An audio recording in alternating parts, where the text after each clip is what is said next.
And welcome back, everybody, to Split 1 Relegation. I'm Taylor Reflections. I'm joined by Toby Campbell. We're moving in now to the loser bracket side of things. Toby, this is where the pressure is going to be high, right? It's do or die. If you want to make it to Pro League, you got to win this series and then win the next one. But, of course, the work starts now. Absolutely so. So much pressure on these guys, especially Outcast, I want to say, in fact, because of that fact that, they are the strong favorites, or were the strong favorites perhaps in their last matchup, and now they have to claw their way through. They had a one-game chance at getting through and securing the spot. Now they have to play two. Can they do it? And of course, Fire and Ice trying to get back their Pro League spot. Trying to get it back. We'll see if they can do so. Both teams, I think, have taken some pretty heavy losses, to be honest with you. Outcast, I don't think, was expecting to lose to Fury 1. Fire and Ice wasn't expecting to lose to Team Queso, although that one, I think, was a bit more one-sided. It seems Team Queso definitely did their homework and played very, very well. So it's up to really Fire and Ice and Outcast to overcome that adversity and that big mental hurdle. Now, speaking of Outcast, right, we do have them playing against Zero Tolerance, and Zero Tolerance is going to be an interesting team. I'm not too familiar with a couple of these guys. Now, I have seen BODLEZ, I have seen Sean. Now, Stomp and Flames, not familiar with them, but they're here for a reason, Toby. They're here to win. That they are. Fourth place, you can see, challenger result, of course, and actually they took United to map 5 in pool play. Interestingly as well, this is a recurring storyline. United keeps popping up here in the major. Very interesting indeed. The question is, hey, you can perform that well in a major setting, and you perform this well now against a roster in Outcast. We'll see how well they're going to do. Yeah, going the distance with United, I did have that written down, and you're right, man. That shows that they could be a great team if they could do that against United. I'd be able to do that against Outcast, which again would be that would be tough. It would be really, really hard to see, Cellz, Lava, Yachty, Bronny not enter into Pro, but it is what it is. The better team ends up winning, and this is just one step forward.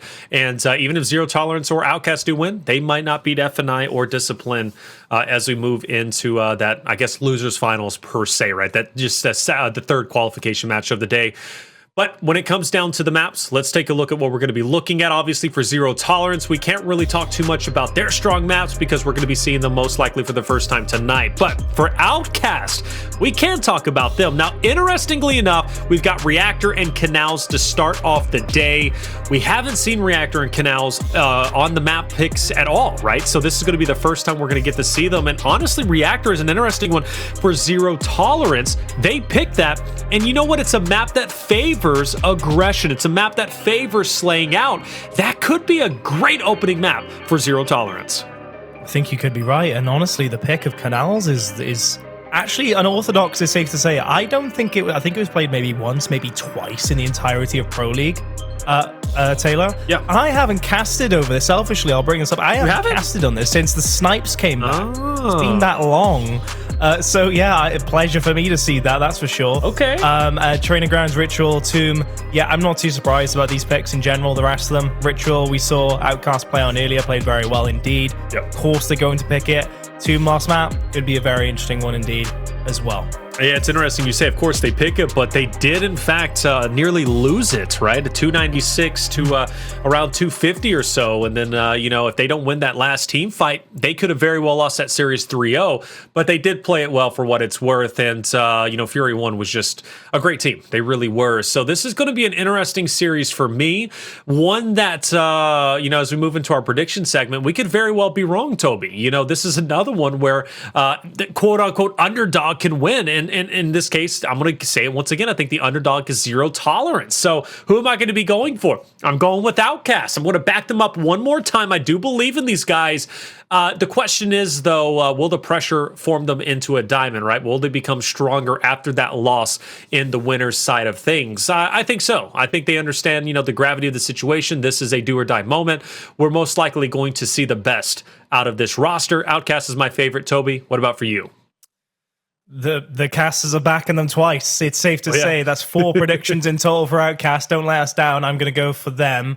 I just think that the stronger team going into this one, in particular against Zero Tolerance. I think they have on paper an easier matchup than they did against Fury 1, even before we saw Fury 1 playing. I think now this is even more stacked in Outcast's favor on paper, in terms of, you know, who's the underdog in this one. And I just think, just generally in the maps as well, they don't really phase that kind of prediction either. I quite fancy actually Bronny on Canals in particular. Right. I'm not sure who's going to be getting the snipe for this roster, but Bronny on Middle Bridge, that sounds like an excellent combination for Outcast to try and dominate on that one.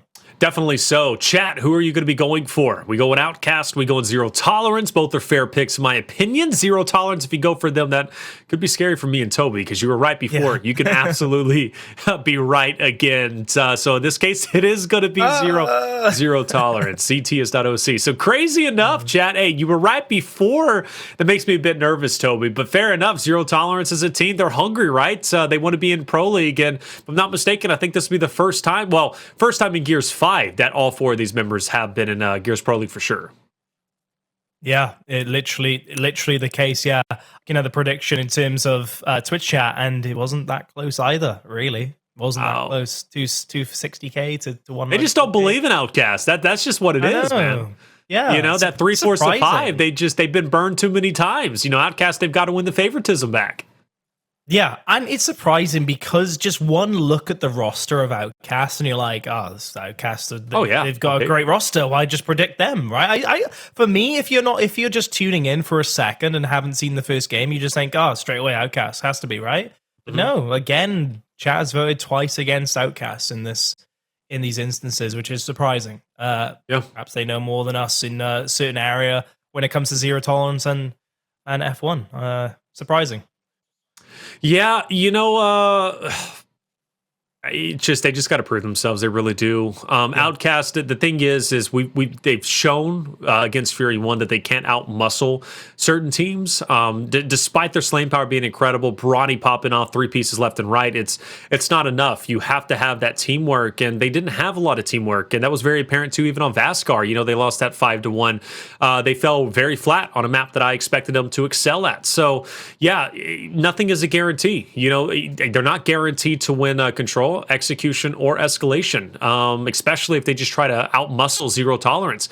You know, the person, or the team rather, who's at the bottom is sometimes hungrier than the guys at the top, and I think Outcast, you know, are at the top. I think it's fair to say they've got a lot of pedigree. They have a lot of history. They're a strong team. I do believe in Bronny. I do believe in Cellz. Lava and Yachty, we'll see how well they're going to do. They definitely didn't perform well against Fury 1, but, you know, they've got to want it. And they need to come into this series and understand that they aren't the top dog in this series. Like, you got to have confidence, but you don't need to have overconfidence to the point where you're beating guys down, you know, mid-map, mid-series, or you're beating them down after every run in Execution.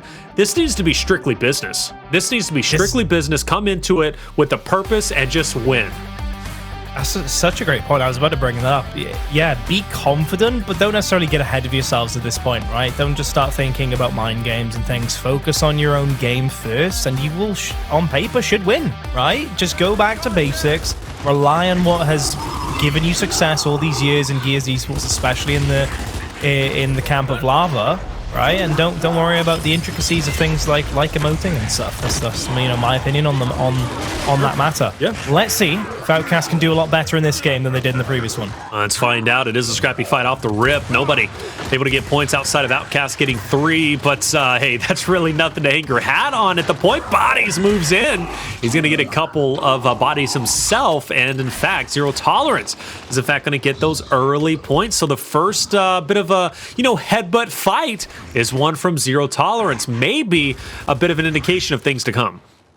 Yeah, maybe. We've discussed this at nauseum, right, in terms of how important this opening hill is on Reactor. It seems just really quite a big first hill of all maps, really. Oh, this is huge. Nice. Sean will find lava. Nades used, shock used, of course, but Outcast still very much behind on this one. And it looks like Zero Tolerance will have a good trip now to the next hill too. They've got the location there.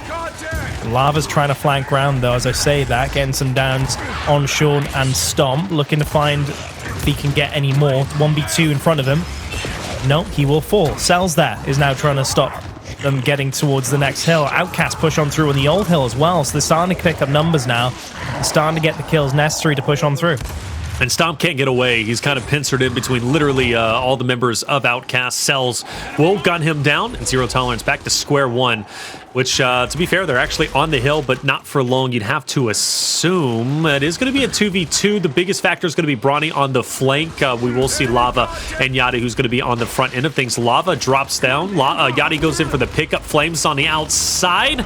And Outcast is, in fact, going to be in the hill, and they fully have control. The two players from Zero Tolerance, Sean, as well as a teammate to his right, I believe Stomp, is going to have a tough time trying to get this break. They need help, but even on the opposite side, off the respawn, Zero Tolerance running into Cellz, who's keeping Bodies and Flames a bit busy, not allowing them to get on that flank. But look at the front end of things, though. It looks great for the team of Zero Tolerance. Sean actually gets the break. Lava now is on the outside looking in, and Zero Tolerance are getting points.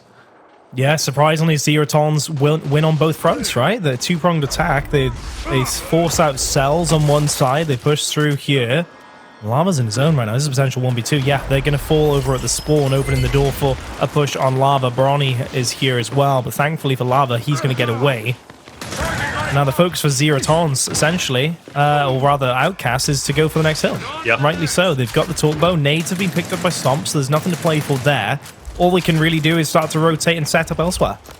Pretty wild, though, Toby, because Outcast did have a great foothold on that last hill, and Zero Tolerance broke it. In fact, they broke it with Stomp and Sean. Great shot from Bronny to take down Stomp before he even gets started. But again, you know, I hope this isn't an indication for things to come. That first team fight went to the way of Zero Tolerance. Zero Tolerance obviously getting the break on that last hill.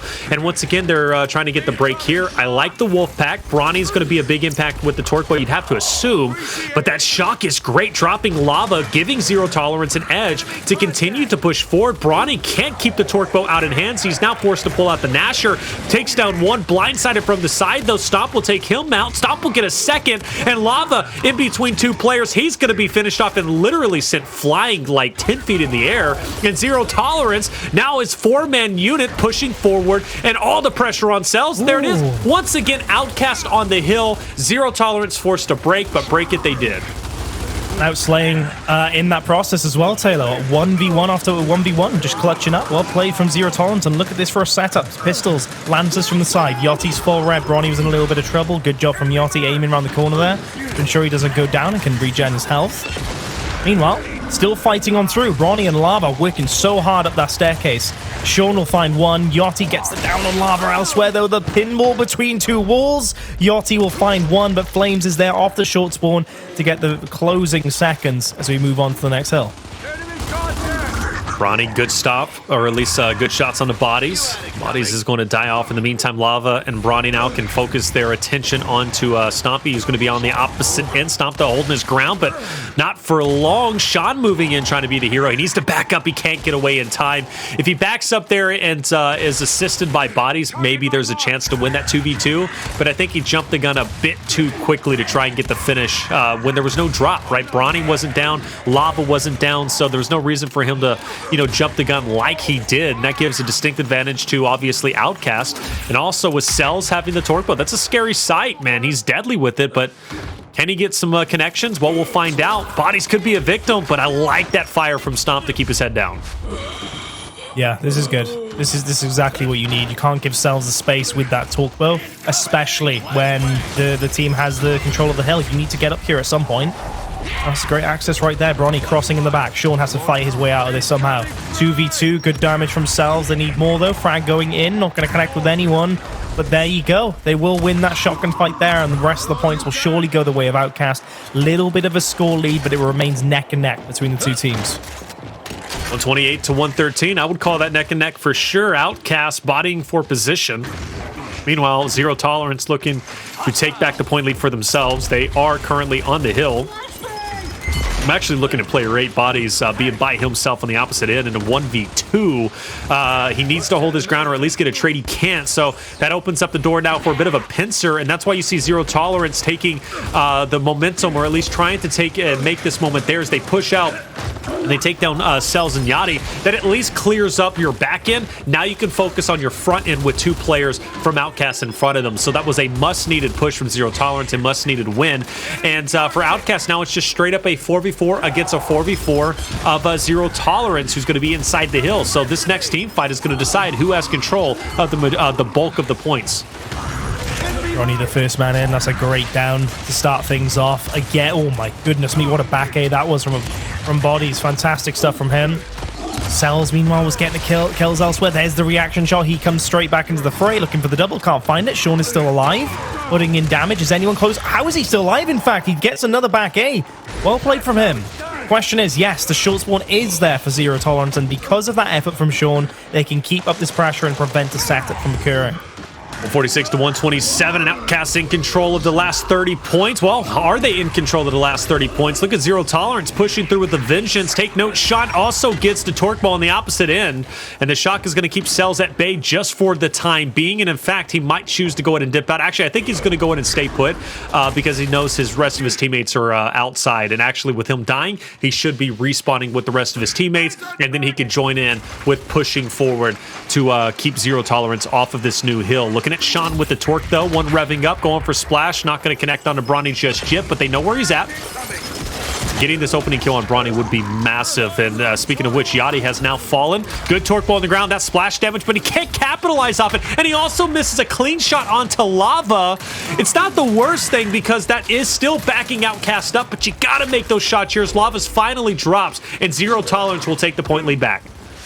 Yeah, thankfully they start cleaning up the kills as they escape because Outcast is still keeping up the pressure, right? Zero Tolerance, again, they're not going to be able to have a strong setup here. They're still vying for every point they can get and sitting in the corners, waiting for Outcast to eventually push them. Here comes Sean, though. Meanwhile, super aggressive from him. The stun actually works. Yachty will find his death. Bronny does get the answer back. Flames is there as well. Meanwhile, look at this. Everyone approaching from every angle. Flames will stay alive as well. But the short spawn once more for Zero Tolerance will come through, and they need to get these points now. There's been so many short spawns that they've been able to have, and so much effort going into attacks and defenses that you really feel as though they should be able to get points at this point. Flames just dropping everybody on Outcast and keeping that damage up. Zero Tolerance looking to be the first team to apex the 200-point mark. Still 100 points away from victory at that point, but hey, it's definitely a start. This would be a big loss for Outcast, especially after taking that loss earlier to Fury 1. It's not going to give any confidence to Outcast by any means. Still, push forward they must. Cellz rolls in, finds one to his left, but can't get the finish. In fact, he drops Lava down as well. He's fully finished off, and Outcast numbers start to dwindle as Zero Tolerance. They've got the man advantage, I think, anyways. Might be actually, it's a 2v3. Even so, Outcast says enough is enough. They're going to go ahead and back away and concede the scrap time to Zero Tolerance. Yeah, I like this. I really do. They're not losing players in the process of doing it either. They're getting the torque bow en route, so they're doing everything right. Yes, it's a little bit late, but of course you have Cellz back with that torque bow at the top center, as we saw earlier. Question is now, can they use the numbers that they're all together to get this hill back? Zero Tolerance have the hill as it stands. BODLEZ will find lava. That's a great pick as well. Great stick, though, from Cellz as well. It's huge to keep the numbers alive, just about for Bronny to revive his teammate. And Outcast a little bit of points behind. And we've got an interesting 1v1 here for map control, actually. Make that 2. Cellz, great choice to jump out. In fact, he has torque bonus back. No need to try and contest that. Well, the thing is, Zero Tolerance has several 2v1s they can implement. The first one was taking down Bronny. The second one could be taking down Cellz, who's kind of by himself. Once those players transition from middle into him, they can ultimately, you know, just kind of wolf back and take him out. But surprisingly, Sean isn't going to be joining. Sean is actually going to be rotating around, it seems, for a bit of a flank. Cellz actually dies. So, hey, 2v1, 1v1, it doesn't matter. Stomp is going to hold his ground and take him out. And slowly but surely, Zero Tolerance is picking off Outcast on the outside, and in fact, they will in fact be at 241 with just 10 seconds remaining. They didn't really so much as focus on that current hill, but more so setting up for the next one, and again, picking off each member of Outcast was a beautiful thing. But will they be able to get a break here? It's going to start with Zero Tolerance, 2 up top with Stomp and Sean, and then you got 2 on the bottom of Flames and Bodies from Zero Tolerance. Now make that a 2v3. This 2v3 needs to be won from Outcast. They can't afford to lose against Flames and Bodies right here, right now. Yeah, they're looking for it, aren't they? That's a great stagger. Bodies is going to be running for his life right now. Meanwhile, Zero Tolerance sneak behind. They can have a little bit of a setup, in fact, and cut them off. Bodies regroups with his teammates in the center, trying to get back to a position where he could be revived, but it's not going to happen. That's a short spawn lost. Outcast have held on to this, despite a great effort from Zero Tolerance to wrap back around. Bronny, look at this for an angle as well. Flames stuck in a really difficult location right now. But thankfully, his team are busy fighting. No, eventually they do take a look. The comms are there for Bronny finally. The down will come through. And Outcast just about hitting the 200 mark. They will win that team fight, and they will get the torque bow. Now, is this their time now to get back into this game? Yeah, I think it is. This needs to be their time. If anything, getting these points are critical. Do you take the point lead from here? No. But do you make it more manageable? Yes, you do. And that is the purpose at the moment. Bronny active in hand. Looking to make this shot. Got to clear that corner. Unfortunately, sends it flying. That's a home run. Meanwhile, Zero Tolerance feeling more confident than ever to push forward. Any points they get off of the 20 puts them that much closer to 300 and winning. Bodies also has the nade, something to take into account if he lives in the 1v1 against Lava on the opposite end. But Outcast concedes, says enough is enough. Let's go ahead and rotate over for the next hill. Let's maintain Bronny. He's got the torque bow, and that's going to be big in what could be the final hill played out if Zero Tolerance gets the points.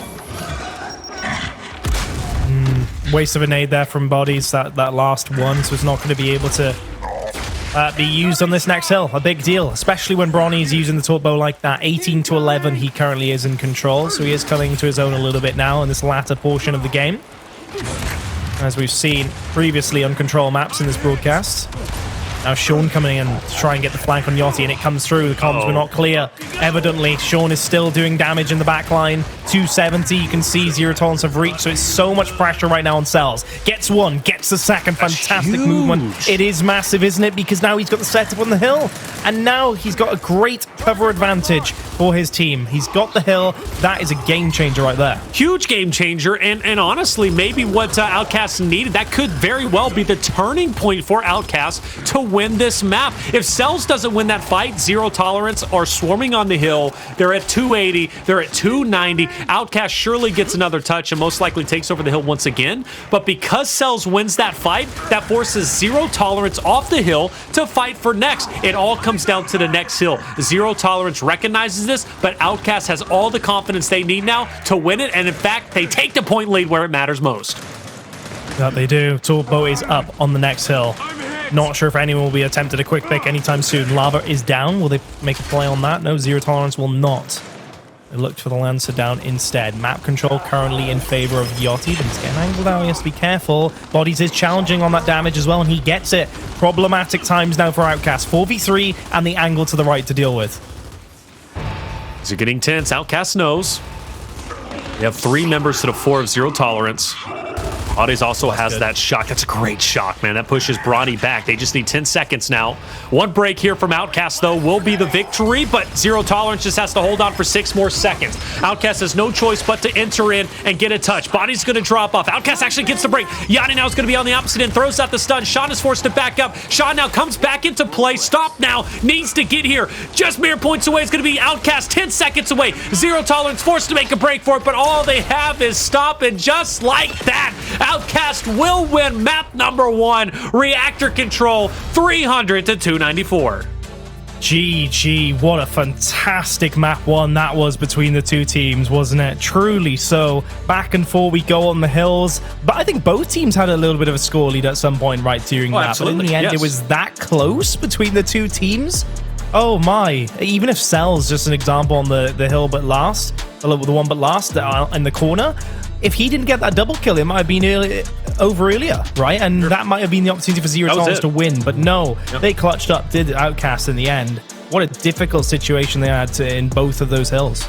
Yeah, it's that play from Cellz really solidified it. And, we said it, man, Toby, when Cellz made that break, that very well was the play of the game. And the reason why is because, again, if Cellz doesn't make that break, there's potentially 20, 30 seconds going to the way of zero tolerance. And with them finishing off just 6 points away from victory, well, hey, that 20, 30 seconds would have been enough to push zero tolerance to the victory lap. But ultimately, it doesn't happen. Still too close to comfort for Outcast. Make no mistake about it.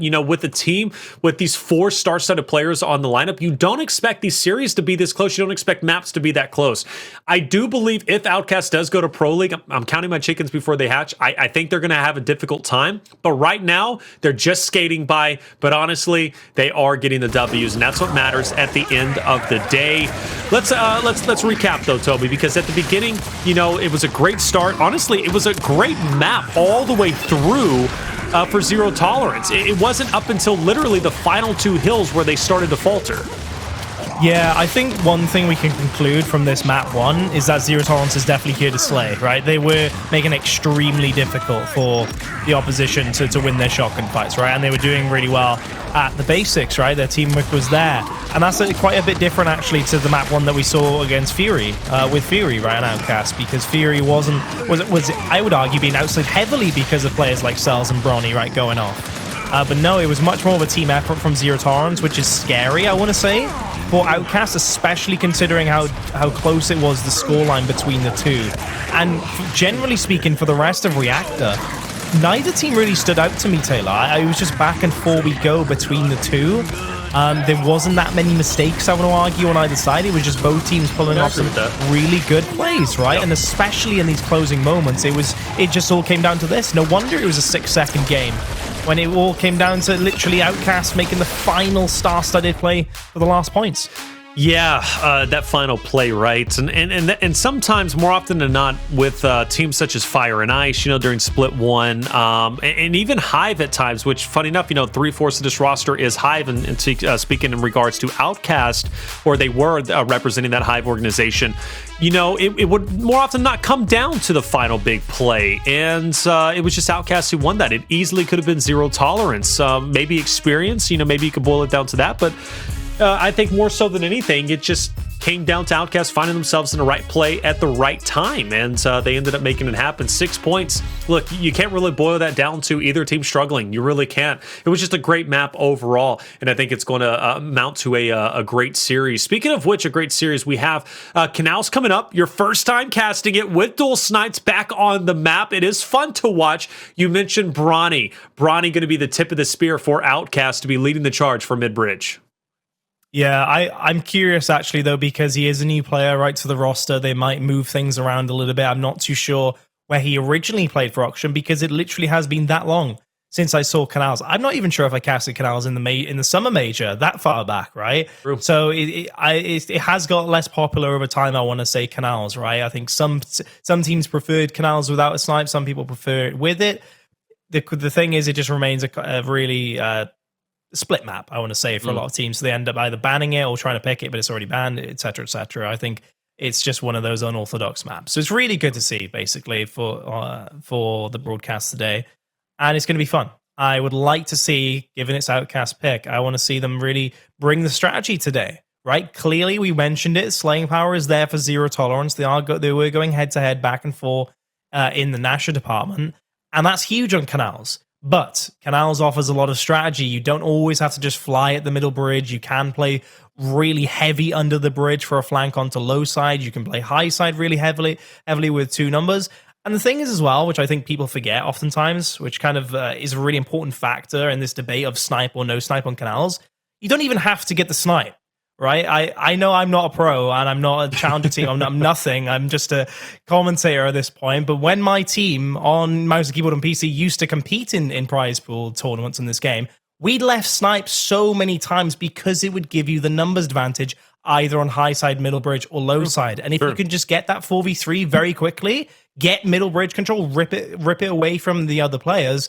If that snipe on the other team is not getting a headshot within the first 15 seconds, you can just take cover. You can just take cover, and that snipe no longer is as much of an issue. You have a numbers advantage, and you have map control. Canals offers a lot of strategy. I'm curious if Outcast will leverage that today. And also a torque bow, something to take into account as well, right? We do see that played for from time to time. It is a unique map, and going back to your statement, Toby, yeah, you don't see Canals really at all anymore, and you didn't see it really that much with the shocks. You definitely haven't seen it that much with the dual snipes, just simply not there. And I find it very interesting. Outcast picked this map. I don't know their history, I don't have stats in front of me in terms of how many times, you know, that Hive roster and Split One picked Canals, but the fact that they picked it here in this series shows that they got, you know, good experience. And they do have good experience. Think about who they have on the roster. They've got Lava, right? Lava knows his way around Canals, all right? So this is one that I do fairly believe Outcasts are going to feel incredibly comfortable on. And for Zero Tolerance, this is going to be a big test for them. I don't know if they have any like star-studded snipers, and I don't know how well-versed they are when it comes to Canals in general. This should be a big map for Outcast to take a 2-0 lead. Absolutely. Absolutely so. And just remember, Lava has experience winning on this map. Right, exactly. Back in Ultimate Edition under Optic, right? And yes, clearly they have the experience. They have the brains to operate on Canals effectively. And they clearly have experience on it. You know, generally speaking on Gears 5, otherwise they would not pick it. So here we go. I really am going to be paying a close attention to the overhead map on this one. Remember, this is a huge tournament for both of these teams. You will be wanting to whip out the strat books. You do not want to rest on your laurels and your ability to win Middle Bridge. But hey, let's see where Bronny is placed on the map. So I'm sure he'd be very good in that location too. I'm curious if anybody utilizes the strategy you talked about, Toby. Just full sin, you know, give up sniper and get the man advantage and ultimately try to avoid getting your head popped within the first 15 seconds. You know, I like that, though. That's interesting. And, well, speaking of Bronny, we are on board with him, and seems as if he's going to be taking that top side. May not be going for mid-bridge on the bottom end, but he's still going to have an angle. Unfortunately, Cellz was first blooded. So that's going to be now Lava I'm looking at, and maybe even Bronny to even up the odds, taking down Sean, which he's dead to rights. 3v2. Bronny needs to get at least one more trade here, and Lava with the sniper needs to get a headshot, preferably on Flames, who's sitting on the opposite bridge with a snipe of his own. Yeah, they are going to regroup now, and it's down to Lava, really, to try and find the pick. Meanwhile, for Flames, he's got a snipe as well. Do not be having any 1v1 snipes to Lava. Do not risk a 1v1 situation when you have numbers right now. Bodies, though, going to be on his own for a second. He does get downed. Body check comes through. That's huge. Lava will get down. Quickly revived, though. Bronny with the mismantle, though. Just as the camera pans, it will leave a 1v2 situation, which Lava will lose. Zero Tolerance will take the first round. All right, and then you know what? I'm looking at Cellz. You know, obviously Bronny's going to have an impact on Bridge, but Cellz was first blooded, and he's the guy who is attacking the lower side. And I do believe he put himself in a 1v2, obviously expecting maybe Bronny to get to the top side a little bit quicker, but maybe some adjustments need to happen in round number 2, or who knows, try it again, see if it was just a fluke in round 1, and see ultimately if it does work. But Cellz, he's got to stay alive. That first blood cannot continue to happen, especially with the caliber of player that Cellz truly is. Nobody really going for that mid-bridge, but actually it was a bit of a bait, it seems, because first blood now going to the way of Outcast, and the second one will follow suit shortly after. It's a 4v2. Yeah, Bronny as well, taking his 1v against bodies. He was super aggressive once more. It's just kind of cool to see. Risky, of course, but nonetheless, 4v1, Flames will lose out in the end. Yeah, interestingly, Bronny's actually playing high side, the 1v spot of the map, right? So he has actually the ability, providing both teams are just doing basic 3-1s and the last player is getting the snipe. Or rather, I should say, to be accurate, is 1 snipe, 2 low, and 1 high. If you have that 1v, you can actually have that, that segmented part of the map where you can be very aggressive. But it's also a route to outplay your opponent as well. If you can throw a stun or a smoke, you can just run onto middle bridge and go for a bench or middle bridge control to meet up with your teammates before the other player can do anything. So let's see if Bronny actually does any of that and utilizes that position to his advantage. Well, Bronny's actually pretty clear up top. Fair to say mid-bridge control is going to be into the way of Outcast. Bodies, though, finds Cellz slipping, trying to go in for the torque bow, and first blood will be on him once again. Second time in the 3 rounds we've already seen where he has been first blooded. Again, an adjustment needs to be made. He's getting caught out, and Bronny is getting pressured quite a bit himself. In fact, he has the whole swarm on him from Zero Tolerance. It's a 4v2, and Stomp almost dies in that moment, but he's quickly picked back up, so that puts a ton of pressure on Yachty and Lava now in this 2v4. Bodies for the cherry on top is going to pick up the torque. Not entirely sure what Bronny was trying to achieve, right? It's a 4v3. Are you trying to Secret Man and find that free kill, or are you trying to run a 1v? It kind of just allowed the Zero Tolerance players to gather up and find him, essentially, and slay him out. But nonetheless, Lava with Snipe gets the headshot, mid-cover slide, well done. And of course, with that weapon in play, there's still the opportunity to clutch up, right? There's still a chance that you can whittle the numbers down. He's got one headshot. Just needs a second. Flames still has a sniper over on the right-hand bridge, over towards Zero Tolerance side. Lava can look for that player. That would be a really big help. Meanwhile, Zero Tolerance, they have to keep their heads down. They have to wait for this hill to pop. Curious, do you think they know where Flames is at? Speaking in regards to Lava and Yachty. And is Overtime Hill up top or down low? It's up top. It's up top, yeah. I mean, I don't think I would assume they're not entirely sure, but with that smoke coming in, they probably saw it come at an angle. So now, yeah, they'd assume all three of that. Watch. Definitely not checking for it. I feel like Lava's about to hit a nasty shot. That's a body shot. No, actually, the shot was hit on him. Unfortunate. It's a 3v1 or 2v1 now, and it's going to be cleaned up as Zero Tolerance will win round number 3. Cellz First Bloody going for the Torque Bow. You know, they gave Zero Tolerance the confidence they needed, and like you mentioned, Bronny getting caught out like he did in a 1v3. Just, you know, bad and tough spots, really. Not so much tough for Cellz. Cellz had to make a play. He got caught underneath bridge. It is what it is. He got Lancer down, but for Bronny, you know, making the move he did, maybe pump the brakes a little bit. I just want to see him take opportunities to clutch up in the best way possible, because I know he's capable of it. That's all. He is. Really. He is. I'm not trying to be hypercritical, but he is definitely worthy of that level of criticism when you can pull that off. So, yeah, for sure. 3 low, again this time for Zero Tolerance. They don't want that 1v up top, and they don't want any more players up top either. And they've essentially given away mid-bridge control, because they could count the numbers from low side. They know Bronny is still up high side. They're just going to walk on him with the bridge. And if you're not getting middle bridge control, you're not getting nades, you're not getting kills, and you're not getting the torque bow, you're putting yourself at a severe disadvantage. And now Zero Tolerance, they're pretty much out of options here. They have to be careful that Sean doesn't get naded out or crossed out, and also that the Outcasts don't really leverage any of the weapons that they've gained so far. 4v4, first time we have seen a 4v4 really take place at this time. Normally, we've already seen one guy drop off, so this is pretty encouraging to see, like what I'm seeing in general. Bronny, still alive. Oh, look at this. Cellz wants to throw these nades and see what he can do. On the wall, yeah. He's looking at it.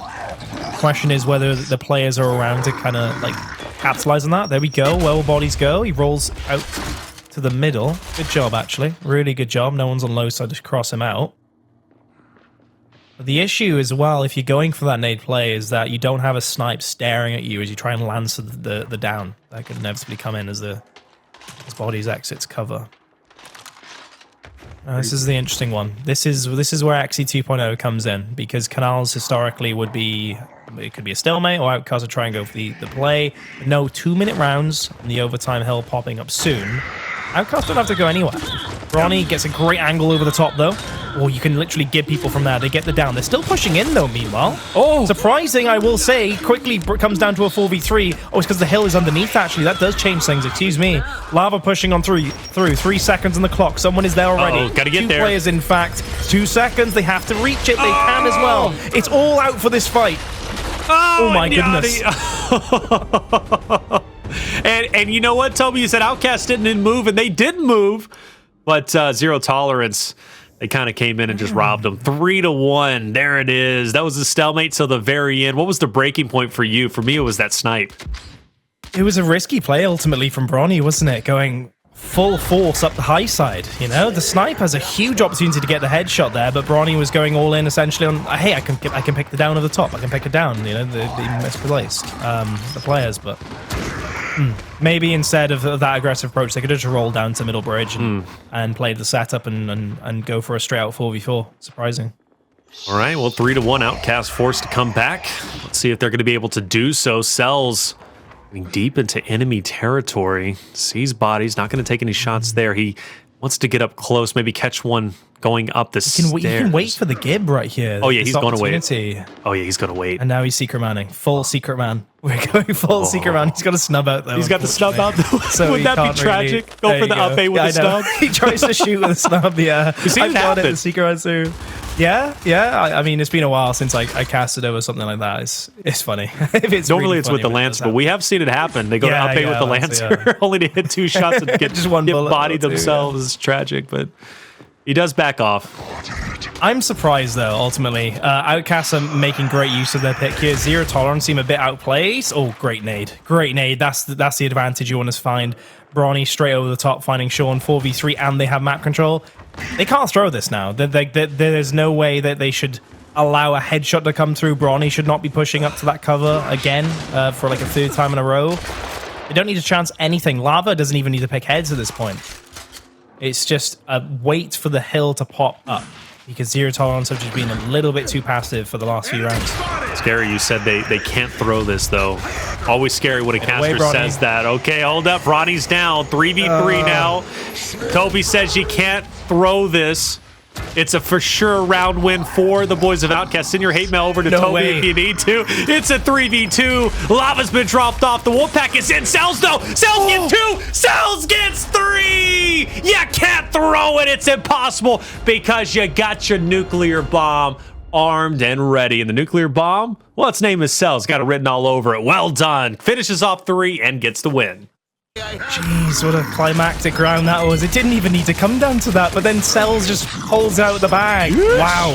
Look at this. 3 shots, 3 kills. Look at this for a montage. Perfect for slow motion. Beautiful. Oh my. Beautiful. Good stuff. Gotta really good stuff. Gotta slow it down to see every movement of the thumbstick, all right? That was just gorgeous, baby. Gorgeous. You love to see it. Well, there it is. 3-2. Outcast staying alive a little bit longer. I agree with your sentiment, though, Toby. It didn't need to come down to that, but it did come down to that. No deaths. I'd be screaming no deaths at that point, but everyone was taken out. But nonetheless, on to the next round. Zero Tolerance change up their strat, and now Outcast finally have that fight on the middle bridge that they were looking for. 2v3. Flames gets the headshot on Lava, sniped down. And now, Flame's still very much alive. Oh, he's going to be trapped by the nades, essentially, on this side. Just to sit in the corner and take the damage. Full red. Players will go wide. 2v2. No options, right? Unless you can teleport through walls. You're absolutely trapped there. Stomp goes for the quick pick. Nice pick of the torque bow, but nowhere to go. And that reminds me right there, Taylor, of UE, in fact, because a huge part of UE, apart from the shotgun being a lot weaker, is the fact that you can, on UE, you couldn't shoot over the bridge so easily. Right, and on this game you can proper chunk people from up top, and so it really goes to show how important mid-bridge control is right there. You have a few more options in that situation if you're Stomp with that torque bow on UE, and if you then right there, it really does change that dynamic up quite a bit. 3-3 Outcasts have won the last 2 rounds. Will they continue their upward trend? This will put them up 2-0 in the series. That much closer to being a Pro League team if they can just win the next series. But first, you got to finish this one. Lava did get a great connection on the bodies, but it's now traded out. 3v2, in fact, is Outcast will obviously not have the man advantage, forcing Lava to try and get a nice shot here, or maybe even Yachty. But I'm looking at Lava, right? He's the main guy, sniper in hand. Yachty can get a flank here. That's a chance. Yachty hasn't been spotted. He's got a 1v. Okay, he needs this. He does need to get that flank at some point, I think. Oh, he switched weapons. Oh, no. But they don't know. He's got nades. He's got to push I'm so this. surprised. Yachty, you got to go. Yachty, you got to go. I think he has to go because they're just going to keep moving, and eventually they'll know that he's there. That was such an opportunity wasted, Yachty. Lava's still a snipe, trying to slow them down.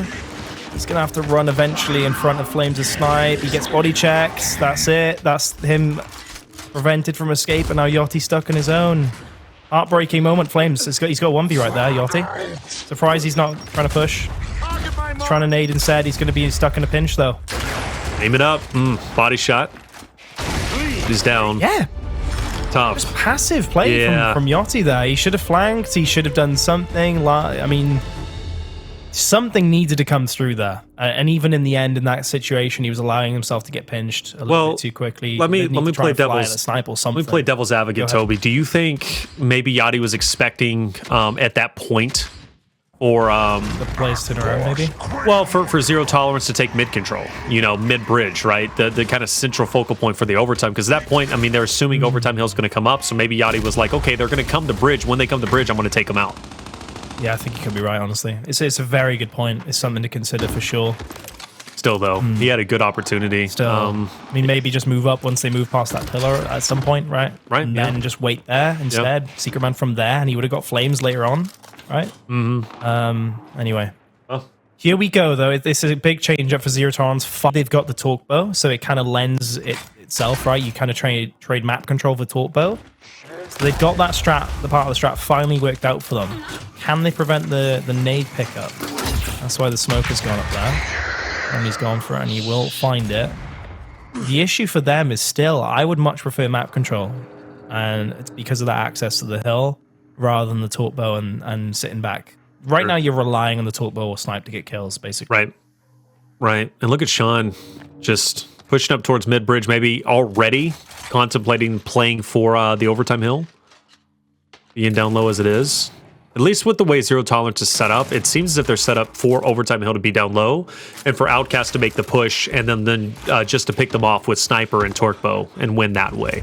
Risky strategy though, because if your torque bow and your snipes miss, even down, you can still cap the hill. So that forces Sean, who could be by himself, to have to go extra hard. Stomp, moving up.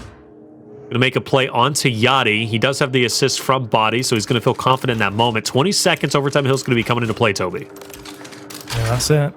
That's it. Zero Tolerance just need to keep gaining ground. They need to be positioned ready for it. 10 seconds. Outcast will have to roll down eventually and make a move at some point for this hill. Are they going to wait now for Zero Tolerance to peek out? They're going to run for it. Here comes the cap. Great torque bow onto the sandbag, I believe. We're capping it 1 second. Stomp comes through. Bronny is still there holding off. 2 kills to his name. 1v1 for the bread. Flames is there. Can he get one? Oh my god, Yachty got up as well. 1v1 for the bread. Oh my goodness me. Flames has snubbed the last player down after running out of ammo. That is insane. What a round. It could have been 4-4, but thanks to that man, Flames keeps it alive. Keeps it alive and puts them at map point, an opportunity to tie up the series 1-1 heading into Training Grounds Escalation. Map number 3 in a competitive series would be well underway. Now Outcast, they've got a long mountain to climb now. 3 rounds in a row is what they need to win. We'll see if they're going to be aggressive this time around instead of turtling up. It seems as if it's going to be kind of a standard breakout, 2-2 split. Cellz, though, smoke is out. Nobody marked, though. But Cellz, either way, is going to go ahead and take mid-bridge, simultaneously trying to dodge snipes coming out from Flames. But first blood coming away, 4-3. Outcast, they've got the lead. Oh, they do. They have been better at mid-bridge control. This has been the result. Bronny is going to get 2v1, though, at a junction. Zero Tolerance shaking things up. 2 kills for Stomp now in this round. Meanwhile, Yachty and Cellz stuck on middle bridge. 1 nade used. I'm not sure if he has a second. Yeah, I think he's out, actually. Yeah, he's out. Nades are gone. Not many options left for Outcast, so they're fully committed to this middle bridge now. Curious where the hill spawns, because if it is underneath the bridge, a third player might actually opt to run off, and instead, no, they're going to go straight in. Zero Tolerance to take that first cover. There we go, Flames just kind of baiting that junction. It is something to consider for sure. Whether you pull off a third player to wrap around and get an angle and really risk a 2v2 then for Zero Tolerance if they don't back off. That might be what Outcast are literally banking on right now, but here we go. They're going to take mid-bridge control. Stomp. Bow for Cellz. Nice. Yeah, he's got it. So 3v2. Actually funny that it is a 3v2 now at this moment with Zero Tolerance having a lead with given how he kind of started off. But either way, Cellz has an opportunity and he's deadly. He is deadly with the torque bow, so I definitely trust him. As long as he avoids those snipes though, right? You gotta rev that up, and that gives an opportunity for Flames to take his head off. Cellz swings around the corner. Cellz takes down Sean. Flames now up ahead. He's gonna get the trade. Yachty now 2v1 takes down another. One more player to get through, and he doesn't even need it. He gets the cap, and there it is. Outcast will stay alive a little bit longer. Well played, Outcast. It's such a difficult situation, Taylor, because there's so little cover to work with, right? You don't have that many options, especially when a sniper is lurking around canals like that constantly, and how Flames has already got headshots this map. So well executed. And Yachty, again, he's there in time, and the timing is impeccable from Outcast there, those last two players. Wrapping around in such a journey to find that one. Very difficult to do, and they made it happen. 5-4 now, round number 10. Bodies with the torque, Flames with the snipe, and they might back up like they did in previous rounds. Will it work? Well, we'll find out. Cellz, though, has a couple players just below him, but he can't make a move just yet. Has to regain that health, and I do believe, Toby, we are eventually going to be at a bit of a standstill. My worry is Bodies. He's got two players in front of him. A good headshot here would definitely give the confidence Zero Tolerance needs. If you're in Outcast's shoes, how do you go about this, right? Do you just stalemate it into overtime? Hill goes? Well, no, I guess you just give Lava to snipe and he takes the head off of Bodies.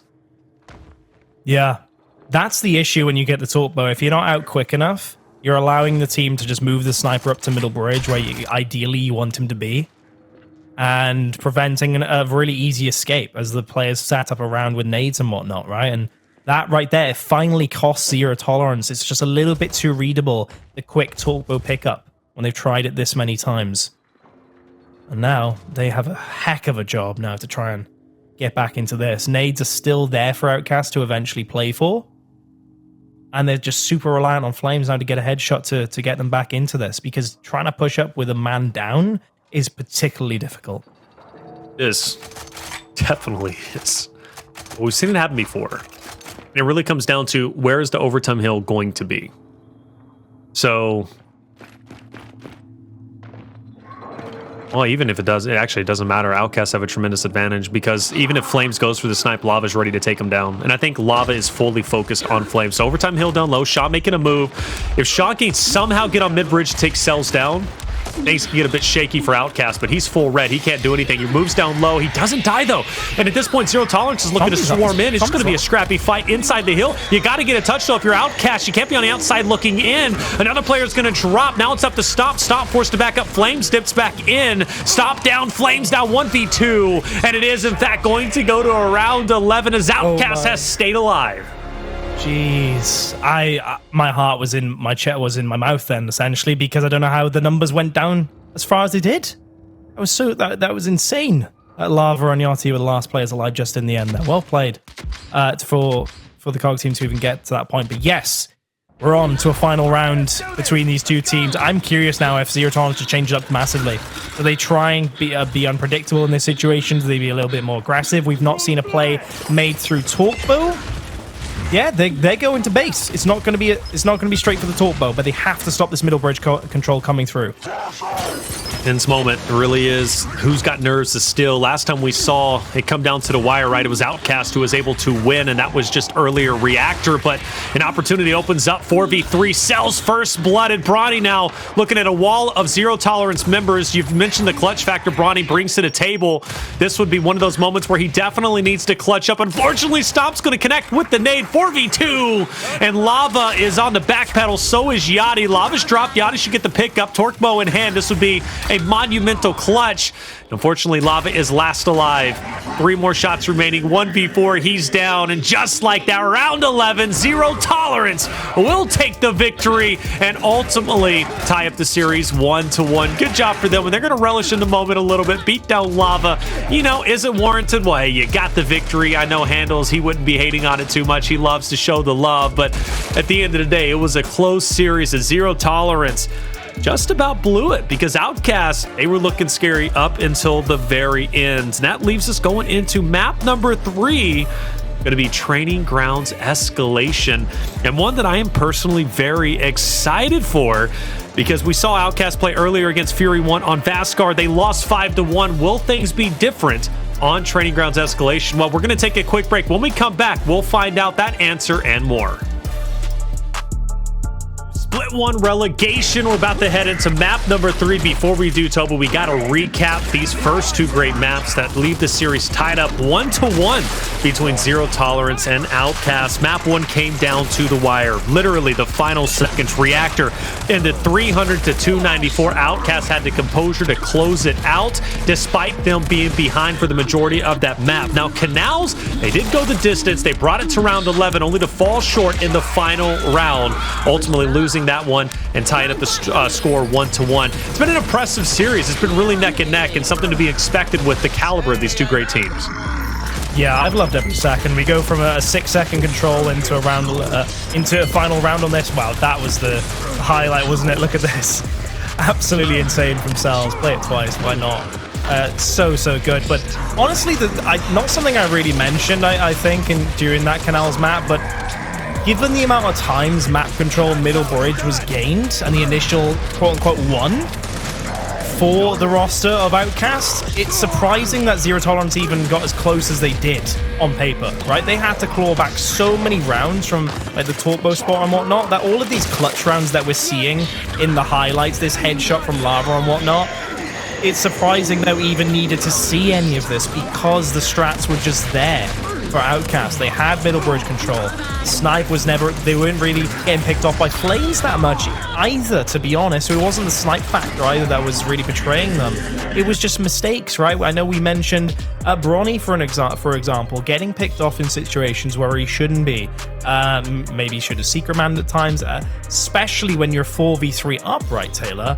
Do not be trapped inside your enemy's junction. Get out of there, regroup, and keep your numbers because you have map control, you have numbers, and you have the position for the hill that's about to pop. And so I guess the story of Canals for me is just mistakes for Outcast, despite doing so well in the opening stages of the rounds. So as we head into map number 3, you got to really question yourself, who is going to be the advantage, or who's going to have the advantage, rather, because it's been so neck and neck. We do know that obviously Fury 1 got the best of Outcast during that Vaskar matchup, but this isn't Vaskar, and Fury 1 isn't the team of Zero Tolerance. So I'm curious, has there been any indication as to whether it be Zero Tolerance or, of course, Outcast, who should or looks as if they have the advantage heading into TG? Yeah, it's a tough one, actually. We were really banking on Outcast previously, weren't we, on Escalation above all else, right? Usually the stronger team has a huge chance or huge favoritism in terms of predictions on that map. It's so rare that you see that Escalation get turned, right? It's usually execution or control, but I'm not sure after we saw Outcast earlier, right? Yes, it's a brand new team in Zero Tolerance, but they have been performing this series, right? We just spoke about how close the scoreline was. Slaying wise, Zero Tolerance seemed to be there, right? Bronny is certainly a factor. He was in map number 1, but again, it's nothing huge coming the way of Outcast where you think, oh, they're definitely going to be able to get triple caps on this. Right. I think it's more so the strat department as well in particular. Are we going to see a snipe get placed down underneath? Will that shake things up? Or is one team, Zero Tolerance, for example, going to have a huge advantage up top where they just keep winning these team fights over and over on the initial? I'm not sure which way to vote on this one. My brain still goes with Outcast, but after what I've seen in the first 2 maps, I'm not entirely sure, I'll be honest. Yeah, because Zero Tolerance has great teamwork. You know, they really do. I do think Outcast should have an advantage here, but I mean, you know, I said that when they were heading into Vaskar against Fury 1. Truth is, I really don't know. Escalation's been a toss-up tonight for certain teams, and I think it's going to be a toss-up here once again in map number 3. But it is the turning point, the middle of the road for this series, and an important map for any of these 2 teams to take. When you're tied up 1-1, obviously, taking that 2-1 lead, heading into the next control, it's got to make you feel confident. I mean, Toby, that first control Reactor came down to literally 6 points difference between the two, 300-294. So if I'm any team, right, I'm wanting to take that 2-1 lead because the next control is absolutely not a guarantee. And the same thing could be said for execution. So whether it be Zero Tolerance or whether it be Outcast, I know whoever it is, they want to finish out the series in a 3-1 fashion. They don't want to leave it up to chance heading in to execution map number 5, which is going to be on Tomb. The first time we'll see Tomb tonight, at least played. We have seen it in the pick and bans, but we haven't seen it played as of yet. And again, that is a toss-up. You know, there's questions in chat. Handles is asking, is this the qualification match? It's not just yet. This is a path to that. Whoever wins this will move forward to either play the winner of Fire and Ice or Discipline, which they're on map 3 right now, and they're also tied up 1-1. It's becoming increasingly difficult to predict today. It is, Taylor, honestly. Yeah. I haven't had a prediction correct yet because these teams that we know tough. a lot less about, admittedly, right? You know, Zero Tolerance, Fury 1 and whatnot, are turning up performing really, really well. Actually, and surprising a lot of people, I want to say, right? Team Queso have done extremely well. A huge performance against Fire and Ice. Really well played from them. It really is up in the air at the moment. And after the first two maps, I know we mentioned at the very start of this game, before it started, that Outcast are a bit more of a safer pick than they once were. They did lose, though, that first game. They did. And right now, they're neck and neck. They're even closer than they were than in the previous matchup. So it's becoming very difficult to really rely on your predictions at this point, I think. It is, man, but I like that. I really do, because you know, if this competition is close, hopefully it gives us good faith that the competition is going to be great heading into Pro League, because Split 1 was exciting. It really was, albeit for the bottom, you know, 3 teams, which that made things exciting going into Fall Major. Pittsburgh Knights was one of the bottom 3 teams, and they got second place behind that of KCP. So, you know, Grand Finals wasn't necessarily that close, but again, the run that Pittsburgh Knights had was the impressive part. The fact that they go from literally bottom 3 up to top 2 in the Grand Finals, obviously in the major, truly spectacular for them. And I think that gives faith to anybody, whether it be Zero Tolerance or any underdogs, Fury 1 being one of them. Look, hey, at the end of the day, you know, they have a chance. If Pittsburgh Knights can do it, so can they. And I think that's the biggest thing. PK gave faith back to the community. Maybe I'm making it too deep. Who knows? That's what I like to do. Build storylines. It is what it is. All right. So it's going to be a fun one, though. Trading Grounds, you know, again, Outcast, I think, is going to be solid here. But curious, chat, who do you think is going to move forward? Because, again, this is not the qualification match. We still have one more left after this. But who do you think is going to move forward, right? Was it going to be Outcast or Zero Tolerance? Do you think Fire and Ice is going to be able to beat that of Discipline? Well, surely we are going to find out relatively soon. I think we lost Toby's camera. We're going to go full screen. Hey, it is what it is. Look, he's a good-looking guy. Sometimes, though, we got to take him off and just bring me back full screen, okay? Give me a fighting chance, all right? Because when I'm on screen with that guy... There's just no competition. Oh, well, that was short-lived. I guess we're back with Toby. Toby, you can come back in, man. Like I said, bro, you got to give me a chance, man. Now that you're back, whew, on fire, baby. I may or may not have heard all of that. A lot of it, at least. Yeah, I appreciate it, brother. But no, I mean, honestly, I'm not too sure in terms of whatever your point you were wrapping up with before. You're just an attractive man. That was it. Other than that, I appreciate it. Other than that, oh, okay. I really am. I'm not, but I appreciate it. Hey, what? Chad, what? How does he say he's not? It's good to stay humble, but sometimes, brother, take the spotlight. You know what I'm saying? Amen. Amen. It's about the teams today, that's for sure. Training Grounds, of course, is going to be an interesting one between the two. Fair enough. I'm still trying to work out who's got the upper hand on this one, because I would have gone with Outcast originally, and I still am to some extent, but Zero Tolerance have come out swinging, and it's just... I don't have as much information on this team historically to speak to maps and stats and whatnot, but they have what it takes, I feel like, to win the entire series, and from what we saw earlier, they have what it takes to win the Escalation. Again, go up in the air. Again, at the end of the day, this is one of those things where it's just like, obviously, taking a 2-1 feels good. Nothing's a guarantee at this point. I don't know who's going to win this series. The control was close. The execution was close. It really is a toss-up. But one thing is for certain, this could be the outlier. Obviously, I mean, Outcast can win this. They can get dominated like they did against Fury 1. It really is truly up to them. Let's see what's going to be taking place. Bronny, though, with the help of Cellz, is going to out-angle not only 1, but 2 players on the Overlook fight. Stomp forced to go forward, and this could be trouble. If Stomp loses this fight to Yachty, well, Zero Tolerance could be looking down the barrel of a domination, and the fact that it should be coming to fruition relatively soon. Bronny's going to be on the hill. Outcast are on all 3, and Zero Tolerance forced to fight out of their spawn. Oh, that is the case, isn't it? Very quickly, Outcast taking it to them. Bronny pushing up. All the players are there. There should be a very clear-cut triple cap. Very good start for Outcast. And they need it. I'll be honest, they need it. That was a very difficult Canals. It kind of comes back to that somewhat cliche point of would you rather lose by 1 round or would you rather get 6-0'd, right? When it's that close and you've done so well in Canals, honestly, I'd rather a 6-0 if I'm Outcast. because everything went right for them, but they lost that map in the end. They need to come out swinging on TG. They need to win a few team fights, honestly, and just get up close and personal with the shotguns to start driving some momentum their way. And, shout out to Yachty. A lot of people have been saying Yachty's having a shaky day, maybe some shaky shots. Well, Yachty was the reason why that domination came in in such a clean fashion, because he wins the 1v on range. And that was because Stomp decided to push all the way through. Now, was he getting crossed? Maybe. Mind you, no kills coming out from the side of Zero Tolerance. Pretty telling as to how dominant that first round was. And Yachty actually has an assist, so he didn't even get that kill. Stomp did get angled. So whatever, point stands, Yachty still held his ground on the opposite end. This time Zero Tolerance going to be more assertive, right? They get their hands onto B, but the same result though actually is Bronny and Yachty doing a wonderful job taking the fights where they need to. And this could end very quickly once again. It's up to Stomp to keep the game alive.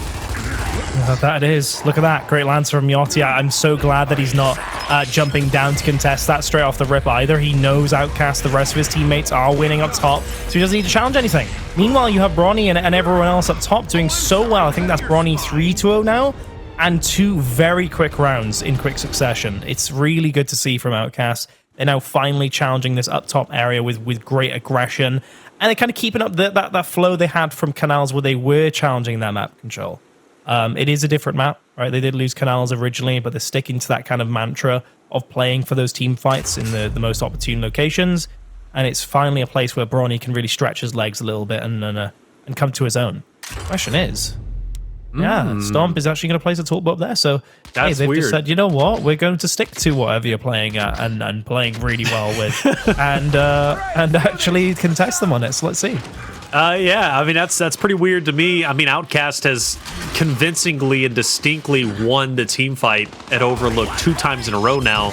And Zero Tolerance says, hey, fair enough. You guys are winning that. Let's place a torque bow too, which is interesting because Outcast doesn't even push in. But it seems as if they're still holding them at bay from afar. And Lava is in fact going to be on the flank, and despite Outcast not actually going into Overlook and challenging as hard as they did in the first couple of rounds, they still do it in their own way, their own fashion, and they still win it in the same fashion, surprisingly enough, and once again going to be threatening to domination.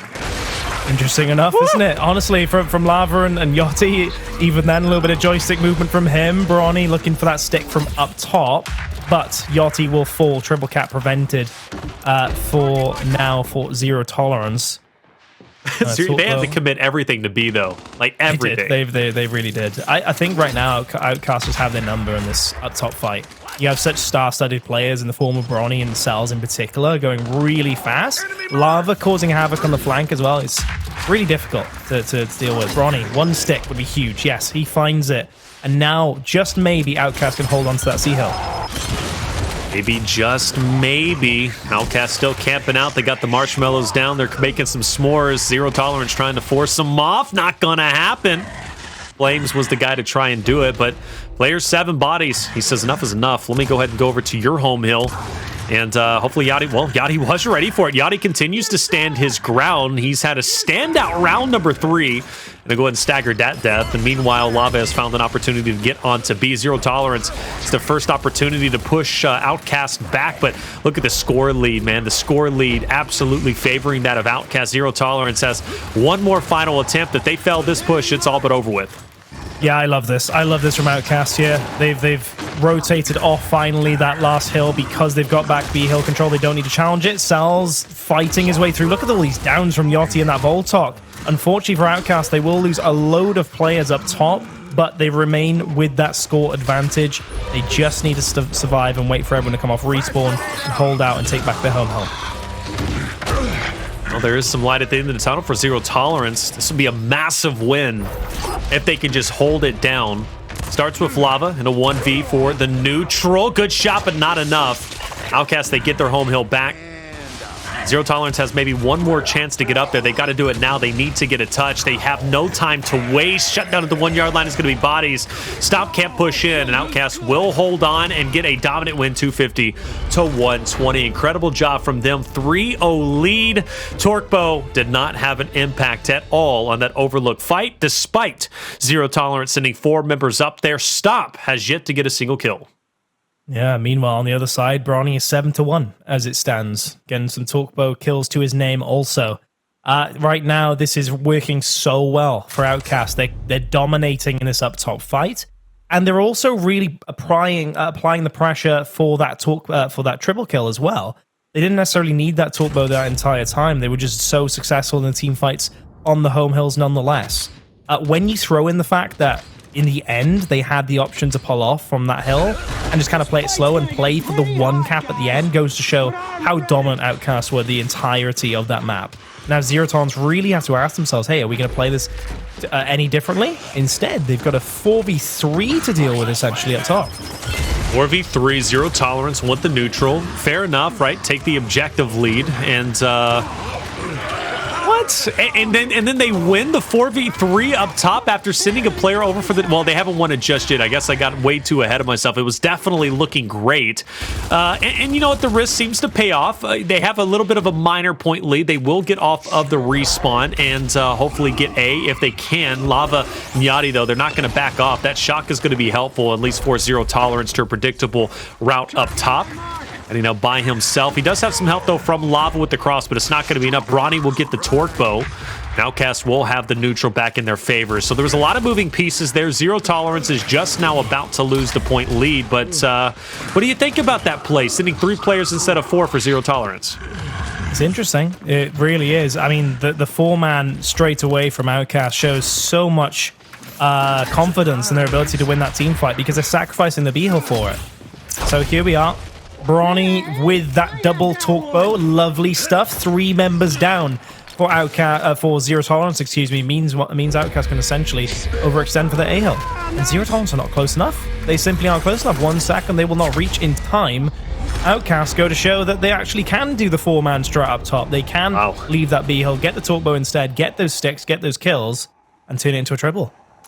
There it is, 4-0 lead, and not showing any signs of slowing down. Good stuff coming out from them. By the way, update, F&I is now up 2-1 in their series. They ended up winning Escalation 5-0. So maybe a 5-0 in that series and a 5-0 in this series. And other than that torque bow, really nothing else has changed, right? It's kind of just business as usual for the side of zero tolerance. This time they're going to go with the instant. They want that instant kill potential. And honestly, not a bad play, but this time around, you got to go with the 4-man push. You can't afford to just send 3. You got to fully commit. I think so. We're into second half as well. Then we've got the center hill there. There's not much reason why not to at this point. In fact, Yachty will be the late one to the party. He has to come all the way back from home hill to the E hill and help out there. Incend, will that help out? Shock grenade not hitting Bronny either. Now, question is, will the player go for that kill on Cellz? Trade out of downs. Bronny looking for the revive. Meanwhile, there's Flame to his left. Just about no. He will get down in the process. Cellz trying to fight his way, but instead, Zero Tolerance will win the fight on the U. Lava will fall too. Zero Tolerance will finally win up top in this top team fight. All right, finally went up top. This is the time to do it. Kind of stop the bleeding. Well, it won't stop it entirely, but at this point, for zero tolerance, staying alive is the utmost importance. 1 round at a time. And Yachty still hovering down low. Hasn't moved just yet. I'm curious when his time to come is going to come. When is that play going to kind of fall into his lap? And I'm kind of curious, where do you think he's going to go? You know, is he going to assist with maybe home to home? Is he just going to stay here for all eternity? I really don't know. Yeah, that's the question. He has the route to flank. He most certainly does. He has to be careful that the torque bow doesn't try and just stick him if he tries to go out in the open. So maybe just the flank is the easier option. He tried it, but Stomp was there. That's a double kill actually now for zero tolerance. Outcasts have to be careful that no other players are lost for a potential triple cap opportunity for zero tolerance. Oh, it's a difficult shot to hit. If he can hit that headshot, that'd have been huge. It would have been. For Outcast, can they flip the script? It's not looking good for them. Zero tolerance has all the real estate they need, as well as 2 more bolts remaining in the torque bow. And Flames is not letting them go easily. He's lining them up. See him revving one up. Fortunately, misses that one. At this point, I would hold it. I would send it directly into the choke point once Outcast goes for the push. At this point, you just want to kind of, you know, waste as much time as possible onto the side of Outcast. This would be a monumental clutch. Starts with player 3, Cellz on the opposite end in a 1v against bodies. Meanwhile, in the Overlook fight, it seems like Outcast is going to be making some waves. Big trades coming out, though. Yachty, there's a bit of a scrappy fight. He's going to drop, and that's going to solidify it. Zero Tolerance will, in fact, take this map. And, in fact, for good measure, Bodies ended up winning his engagement against Cellz. And finally, Zero Tolerance will put a point on the board. Yep, they will.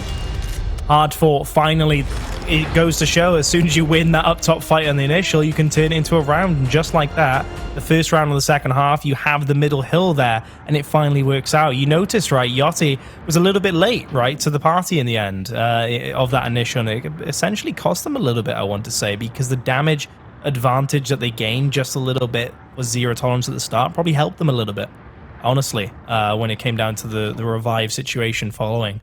So yeah, Zero Tolerance have proven that they can win that fight, but will we see now a very quick 4v4 right off the rip from both teams as Outcast adjust, or could Bronny consider doing something low? It looks like no. They do not want to do any of that. They want to stick to their guns, and to be honest, I don't blame them, right? They have a huge, score lead right now in terms of round count. They have cushion to lose, but they have so much success in this up top fight historically that they could just see it through. In fact, Yachty, he's not going for the 4v4. He's going straight to home mill. He's going home mill to home mill. Hey, more power to him. Zero Tolerance is about to see their home hill getting capped. I'm curious how that's going to play mentally for them. Shock is thrown out. And Yachty has not only getting the cap, but also a distinct advantage. So he's kind of there, but not really. But either way, Bronny, hey, he's going to go ahead and even up the odds. 3v3 up top because, well, one has already been finished off. And with Sean dropping off, now it's going to be a 2v2. Lava has to back up, though. Challenge that of Flames. Meanwhile, Stomp off the respawn is going to go ahead and get his home hill. So despite Yachty going home hill to home hill, it doesn't seem like it really amounted to much. Zero Tolerance easily capitalizes, comes back, and, well, they're sitting pretty. Bodies has the torque bow, and Zero Tolerance has the 2-1. Yachty's just secret manning and on the enemy side now, completely just scouting out essentially from that location. Now, Bodies with that torque bow. Ness. A Cellz should fall. Yep, he does. Now he can turn around, actually, the counter-attack. Interesting from Bodies. They're just going to go and run away and sacrifice that fight, I guess. Straight over to the F-hill. Interesting. Because I do wonder if they could have won that if he was there on the flank. It's a very difficult decision, I want to say. But Bodies made it. And now we have a 2v2. Torque bow behind enemy lines. Outcast is just playing catch up at this point. Even though they have the point lead, Zero Tolerance still in a good spot to be, but then you have Cellz, and Cellz does things like that and complement him with Lava. Shoot, that's a great combination to have. One more player remaining. That's going to be Stomp, and he's quickly out of there. And just like that, Outcast, despite losing, or actually, no, they didn't even lose the point lead. It just kind of stayed even, 130 to 130. Now, Outcast sitting well. Torque bow's out of the way. Torque bow obviously coming up in 30 seconds, and that's where Yachty is going to be, ready to lock it in place. Zero Tolerance going for a bit of an overextension. They've been caught out. Lava, big damage out. The Cellz is going to be just off to the right as well. Player 4, Yachty, is in fact going to join into the mix to bring it a little bit more evenly based 3v3. And Zero Tolerance will get the decap, but Outcast not far behind, and Cellz is ready to make a move. Great job, honestly, from Outcast so far, not losing any lives, but they do need to pinch together. Unfortunately for them, Cellz will fall first. Lava getting gibbed from distance from Flames. He gets 2, make that a 3rd. Zero Tolerance still very much in this. E-Hill held for Bronny, and the torque bow his reward for now. Good reward to have, but he's going to have to utilize it well. Oh no, he's recklessly flying. He's getting pressured hard. Good stun though, but Bronny can't make it happen. He's going to end up falling, and Zero Tolerance with a bit of a domination. Player 4 gets the touch just in time, but it's all but over with. 15 seconds remaining. Unless Lava can maybe get on D and then player 3 can challenge and win a big fight. Yeah, not going to happen. Lava dies off, and Zero Tolerance will win 2 rounds in a row, Toby, to stay alive a little bit longer. Yeah, it makes you question that decision now that Yachty actually flies over to the home hill on the initial, right? That's twice in a row that the initial has been lost to Zero Tolerance, when previously they won 4 in a row, Taylor. Quite convincingly, might I add as well. And so it really brings into question, should they really be doing any of this, crazy outplay stuff? Should they just be going 4v4 and winning that shotgun fight, right? weapon placement wise, it's been clear, right? They don't want to change a thing. They want to keep it top heavy. They want to have just the torpedo to play for and nothing down low or anything like that. Now they have the utility, right? We have a shot grenade on one side, incend on the other of this initial. I would just say just stick to your guns and just go 4v4. Don't go for anything crazy like a Yachty fly over to the home hill and then cross from there. Yep. Just commit to the 4-4. Instead, no, they're doing it again. Yachty's flying over to the F hill, and the angle does work from their tower, yes. You need to make sure you win map control in the end to make it really worthwhile, in my opinion. Yeah, it's tough for Yachty too because, you know, even if he does get the decap or full cap, the reality is if his teammates are consistently losing the fight onto E, well, then you're going to be dealing with constant respawns. It's not something you can maintain easily by yourself. So are you really gaining that much of an advantage? And you know, Outcast is very capable of winning a 3v4 on Overlook. We've seen them do it, but they're almost trying to commit for a domination. And again, Yachty gets the full cap here, but now he's in a 1v1 against bodies. He has somebody on his flank. To his credit, he is holding his ground quite well, so I give him that. And not to mention, a 2v2 looks to be won from Outcast over on E, so this could be the heroic play needed, and Yachty is doing everything in his power to hold his ground and do well, and the domination doesn't come through. Stomp barely takes down Yachty. But, you know, even though it did not work in the last 2 rounds, it seemed to work for him this time around. It's risky, but if it works, you can see how well of an effect it can have. Yeah, the difference maker was actually Zero Tolerance challenging him for it, right? Having a 1v1, so I guess it just flips the script a little bit to move that team fight over instead and having the head-to-head elsewhere, right? So I guess, yeah, it definitely works for Outcast in that situation. Yachty's a great player. Speaking of great players, look at Bronny, 15-7, again, making great use of that torpo. F-Hill being decapped as well, 5 seconds on the clock, this surely should go through. Outcast have the numbers of the E-Hill, they should be able to make this work. The break will not come through. Flames will hold out there, and Outcast will get the final round here in this one. 5-2 the final score. They finally get it done.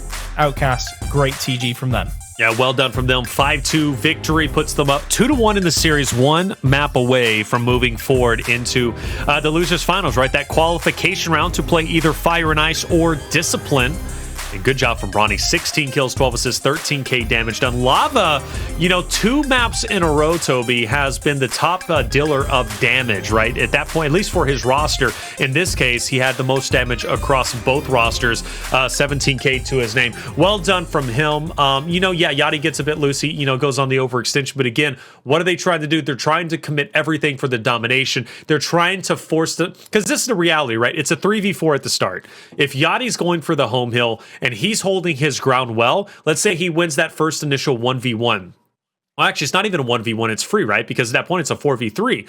So if slowly but surely Outcast continue to win and pick off players from Zero Tolerance, well, they're not just going to leave Yachty at the home hill, right? They know they can't just cover that open ground and then go and assist for the fight for Torquebo and for the fight on E. So what are they going to do? They're going to consistently funnel in, and hopefully they're going to be staggered out from the depths on the Overlook fight.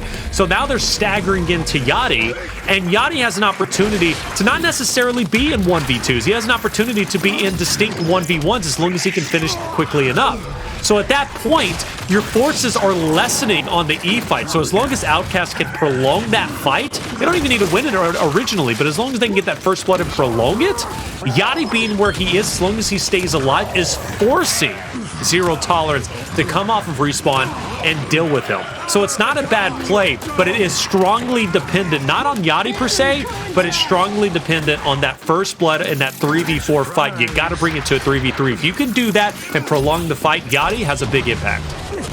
Yeah, and the thing for me as well is Outcast were clearly positioning themselves in that 3v4 accordingly, right? They weren't sending 2 players to you, they were doing 2 people on the Overlook to make pushing that player, or either player really, either position a lot more difficult, right? It was clear. They were waiting for Yachty to get the angle from the other side, from the other tower, so they can then engage in more of a 4v4, right?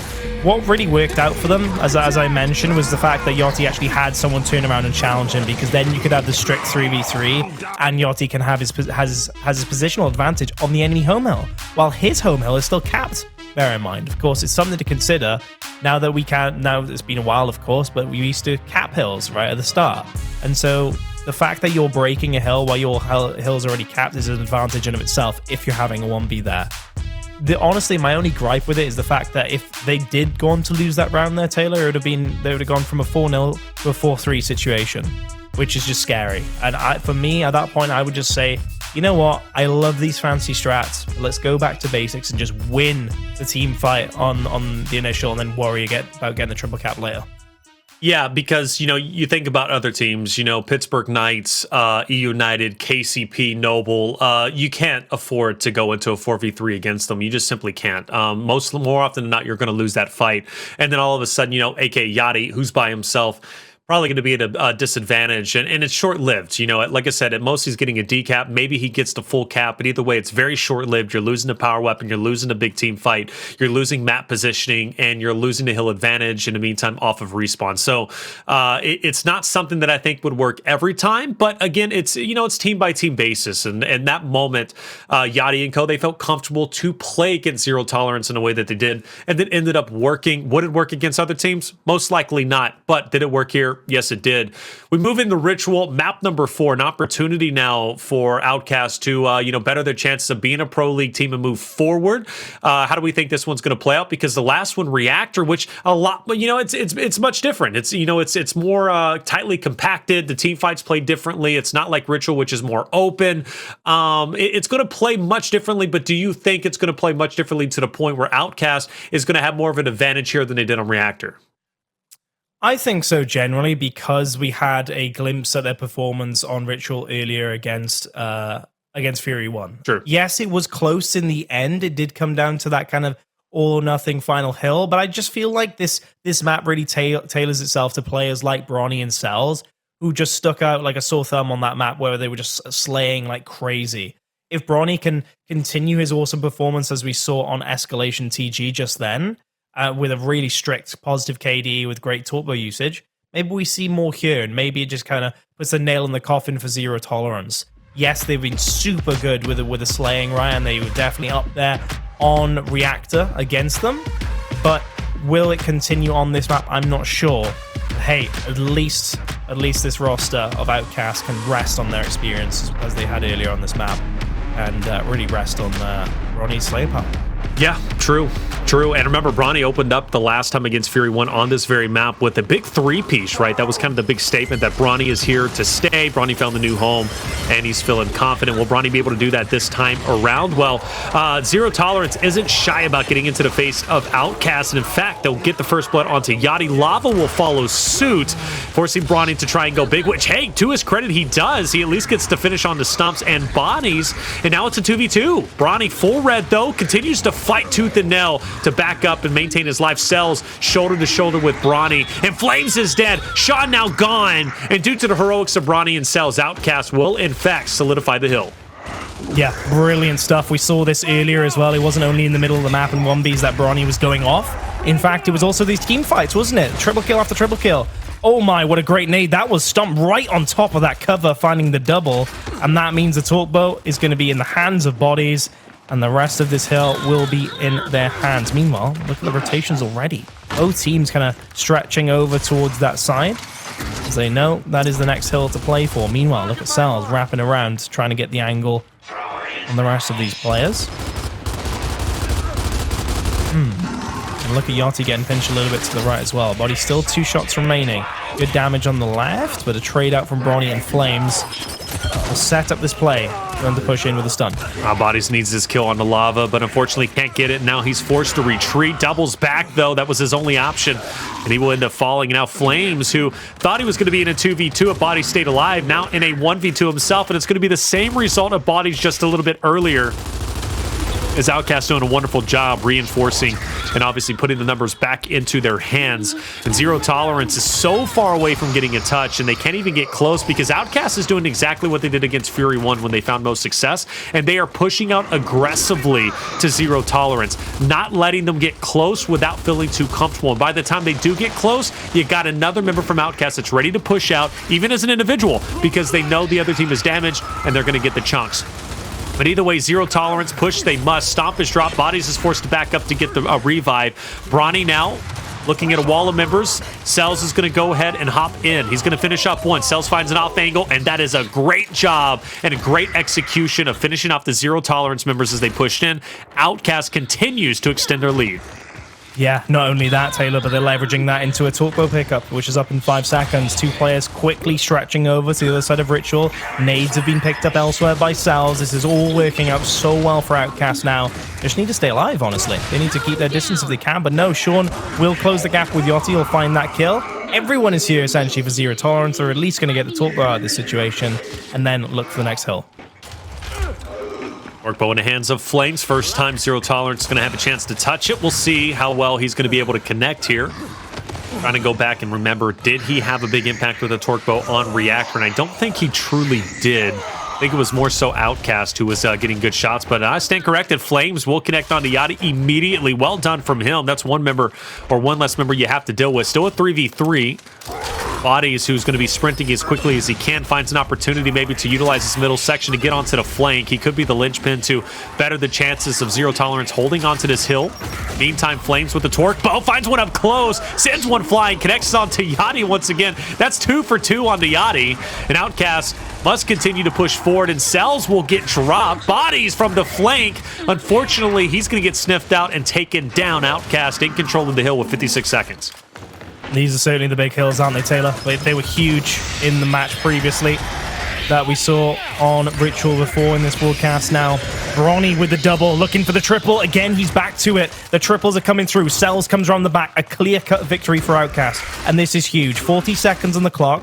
Zero Tolerance has spawned all the way out in front. And Outcast can really set up nicely now. You can see, look at number 7's position. He's got the angle way in distance. He needs to choose if he needs to get back in actually right now, as this is the Zero Tolerance team moving very fast. No, shut down immediately in this corridor of doom. BODLEZ gets one, Sean does as well. But the victory goes the way of Outcast, starting to gain quite a bit of points now over their opposition. And Bronny, importantly for me, Taylor, is starting to pick up steam. Yeah, Bronny's picking up steam. That's a scary thing, isn't it, Toby? Because Bronny, when he starts feeling confident, it is hard to shut him down. He is so good, and I think he's emboldened by Cellz constantly being right next to him, shoulder to shoulder. Cellz and Bronny pushing you, that is a scary, scary sight. But it's going to consistently happen, and Yachty has also had a standout game so far, so I think everything is just popping off and really culminating to a fantastic win. Nade thrown. Fortunately, it's only going to connect on to Yachty. No harm, no foul, though. Yachty was already down, but Bronny finished off. BODLEZ with a great headshot onto him, and that's going to give Zero Tolerance some much-needed points. Great Torquebow from BODLEZ there from the side. Not able to get another stick there, but he's still got 2 shots remaining, mind you. He can just lock down the middle area of the map. Finds Cellz. Great stick as he tries to exit that position. Lava as well. That's all shots remaining gone. It's still 44 seconds. A huge chunk of points for Outcast. BODLEZ, excellent shot on the Lava. Very high pressure situation for him. When your team's got the numbers right and they've got the points and map control, you have to be so careful you don't lose out in the middle and give away that lead. Tense moment, 91 to 123. Just to recap, guys, last time we played Control, or at least last time we had a chance to watch Zero Tolerance play Outcast, was map 1 Reactor Control. It ended 300 to 294. And this is shaping up to be just as close. Zero Tolerance coming back, might have an opportunity to close the gap. They won't be able to actually take the lead off of this hill, but if they can get on the next one shortly, they'll be able to do so. But Outcast, they are set up. They have a nice stronghold position. It's going to make it very difficult for Flames or Sean to push in, at least unscathed. Yes, they can push in, but by the time they get there, they're already going to be damaged, and they're going to be within chunkable range. But even so, it looks like Outcast is taking the fight to them. They're giving up their high ground. They're giving up their defensive setup to push into Zero Tolerance, and in my opinion, that was a misplay. Yeah, I couldn't agree more. Straight on the left hand as well. It's just a little bit too aggressive for me. Why are you doing that? I don't see the reason. Was it Bronny or someone just leading the pack to try and get a secret man and everyone just followed up? Mishappily. I don't understand.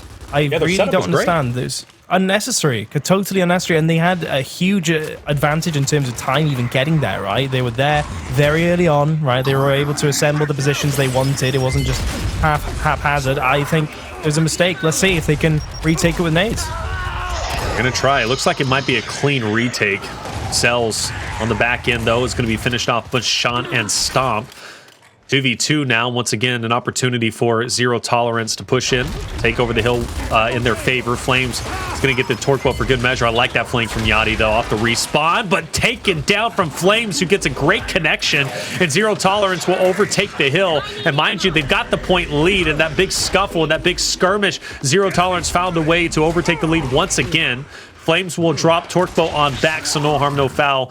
We'll be rotating over towards next. And I guess to go back to the point of why did Outcast give up their defense's position to push forward?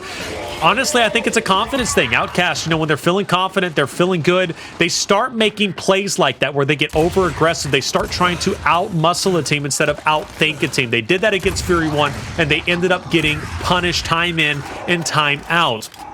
It would benefit Outcast to pump the brakes, take their time, and see things for what it is. Sometimes the shield is better than the sword.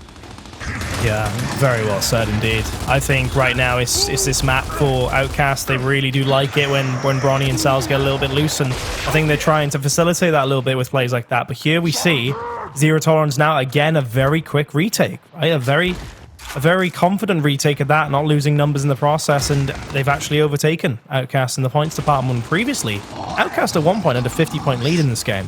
Now suddenly they are trailing behind. Zero Tolerance is set up. Outcast really do need to be thinking how they approach the rest of this map. This is a huge opportunity for them. The stakes are so high, and they're literally one map away from going into the next round. Cellz trying to bob and weave, stomping bodies, holding their ground. Cellz back into the fight, though. Good revive, and that's going to put Sean down as well. Bronny back in. Oh, Bronny. Okay, I thought Bronny was finished off. There's actually Sean's body pieces flying, not Bronny. So all four members still alive, and Outcast cruising their way to at least a point lead momentarily. Fight for the new torque bow is in play. And even though 5 and 7 of Yachty and Cellz, they do establish themselves early on, it doesn't guarantee them this pickup because Stomp Bodies and Flames are over. In fact, all four are going to be swarming onto the torque bow, and I do believe this should be a clean pickup for Zero Tolerance. One nade's going to be dodged. I think there's one more still remaining after all. Torque bow in the hands of Sean, so Zero Tolerance, good reaction. Absolutely so, and they've got a good little setup now.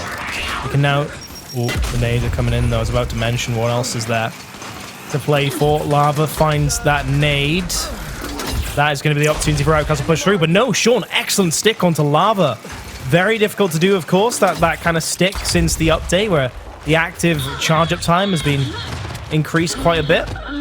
Sean finds it nonetheless. Here comes Cellz to save the day. Finds one, turns around, Flames a little bit damaged, but not enough. He peeks out, he finds a down, and still it continues. 3v2, and Yachty battling for the cover, but neither player really had full health to start with. They will lose out, and Zero Tolerance are going to continue with their score lead.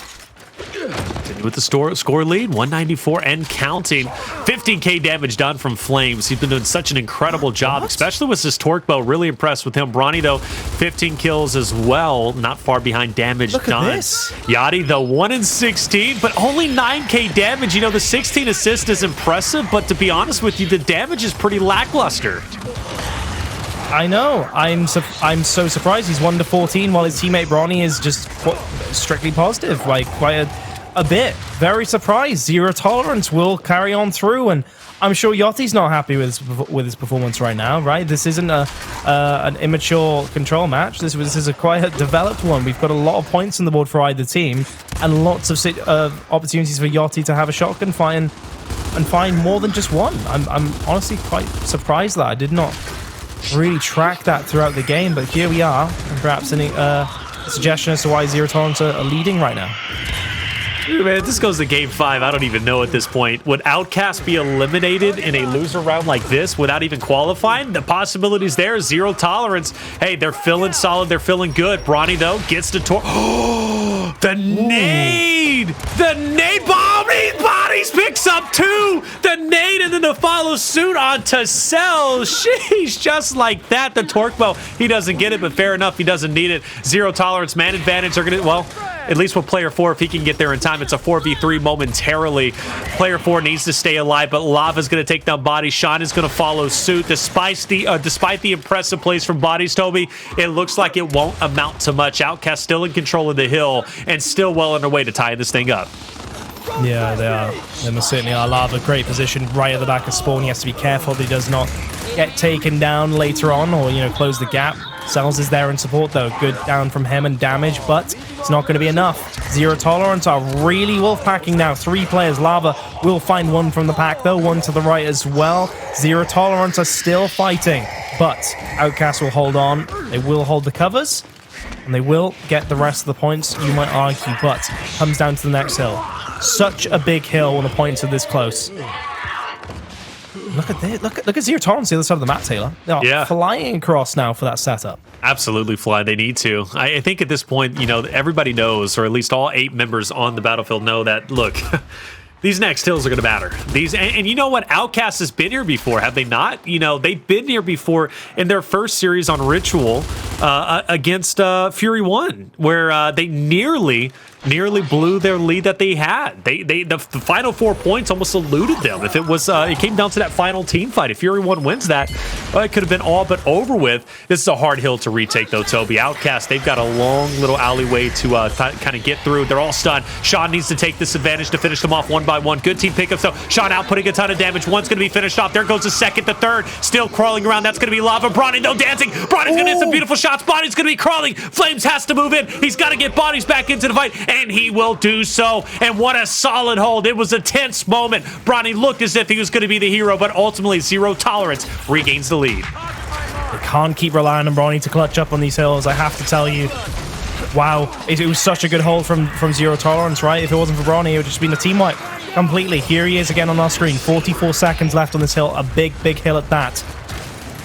Down coming in from Lava as well, but it won't open the door, sadly, for Outcast. Meanwhile, Cellz still has that torque bow. One stick would change everything, but no, Sean and Flames will get kills off screen. That is massive, and Yachty is going to fall as well. That hill will be held, and Zero Tolerance are getting ever so close now to bringing it to a final map. Tense moment for sure for Outcast. Composure needs to be at an all-time high at the moment. Understand that last hill did not go their way. Zero Tolerance still, even though they're within striking distance of a victory, doesn't mean it's guaranteed. Case in point, you go back to the first map, Reactor. Outcast fought tooth and nail to come back, and they ultimately did, winning it by 6 points. This could be another moment for Outcast to do much the same. But Bodies takes down Cellz. It's at least going to be one less member they have to deal with when going for the break. Yachty, big moment ahead of him, so is Lava. They are split up, but this is a good line of attack to at least funnel the players from Zero Tolerance in one by one. The damage output from Yachty is going to help at least a little bit. Outcast holding their ground quite well, and in fact, they did it long enough to allow their members to come off the respawn and assist.